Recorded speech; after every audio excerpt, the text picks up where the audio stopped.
একেবারেই স্বাভাবিক নয়, একেবারেই শান্ত তো দূরেই থাক, একেবারেই স্বাভাবিক। আমি আজকে দেখছিলাম যে সন্ধ্যাবেলা কোটা আন্দোলন যারা করছেন, সেই আমাদের সেই ছেলেরা, আমাদের সেই সন্তানরা, তারা আগামীকাল আরেকটি কর্মসূচি ঘোষণা করেছে।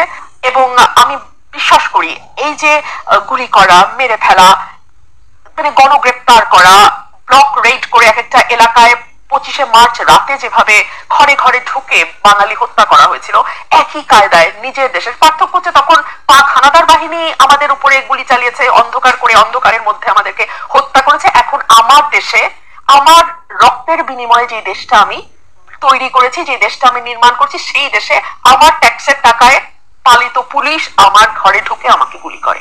আমার টাকায়, আমার ট্যাক্সের টাকায় যেই আইন শৃঙ্খলা রক্ষাকারী বাহিনীর কর্মকর্তারা, কর্মচারীরা বেতন পায়, সেই তারাই এলাকায় এলাকায় ঢুকে অন্ধকার করে দেয়, লাইট নিভিয়ে দেয়, স্ট্রিট লাইট জ্বলে না, ইন্টারনেট কানেকশন অফ করে দেয়। যেই বাসায় তারা ঢুকে সেই বাসায় ইন্টারনেট কানেকশন অফ করে দেয়। ঘরে ঘরে ঢুকে জিজ্ঞেস করে কোনো ছাত্র আছে কিনা, যদি ছাত্র থাকে তার মোবাইল টেলিফোন চেক করা হয়। আপনি বলেন, নিজের দেশে সেকেন্ড ক্লাস না, থার্ড ফোর্থ ক্লাস সিটিজেনের মতন বাংলাদেশের মানুষকে বাস করতে হয়। আপনি যদি লীগের পান্ডা না হন, লীগের সমর্থক না হন, লীগের সকল অন্যায্য কর্মকাণ্ডের একনিষ্ঠ সমর্থক এবং সুবিধাভোগী না হন, তাহলে এই দেশটা আসলে আপনার দেশ আর নাই।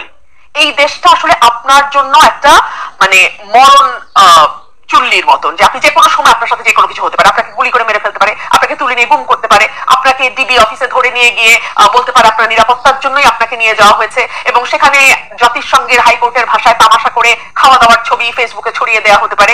আপনি এমন একটা দেশে বাস করেন যে দেশে আপনি আপনার মত প্রকাশ, যেটা আপনি বিশ্বাস করেন, যেটা আপনি ধারণ করেন, লালন করেন, কিংবা যে কোনো অন্যায় প্রতিবাদ, আপনাকে কোনো মত প্রকাশও করতে হবে না। যে কোনো অন্যায়ের বিরুদ্ধে সামান্য আওয়াজ আপনি যদি ফেসবুকেও তোলেন, আপনাকে ধরে নিয়ে যেতে পারে এবং আপনার যে কোনো কিছু হতে পারে। গত কয়েকদিনে 10,000 মানুষকে গ্রেফতার করা হয়েছে, মামলা হয়েছে একটির পর একটি, অজ্ঞাতনামা আসামি হয়েছে শত শত, এবং এইসব মামলা আসলে কাকে ধরবে কাকে ধরবে আপনি জানেন না। খুব মজার খবর আজকে দেখলাম মানব জমিনে এসছে, ব্যারিস্টার মইনুল হোসেন, যিনি গত বছর ডিসেম্বরে মারা গেছেন, তার বাড়িতেও পুলিশ হানা দিয়েছে এবং অ্যারেস্ট ওয়ারেন্ট দেখিয়েছে। পরে যখন বলা হয়েছে উনি মারা গেছে, পুলিশ এইটুকুও জানে না বাংলাদেশে বাস করে, কেউ সিনিয়র অ্যাডভোকেট মারা গেছেন। মইনুল হোসেনকে আপনি পছন্দ করেন না করেন ব্যক্তিগতভাবে, আপনার সঙ্গে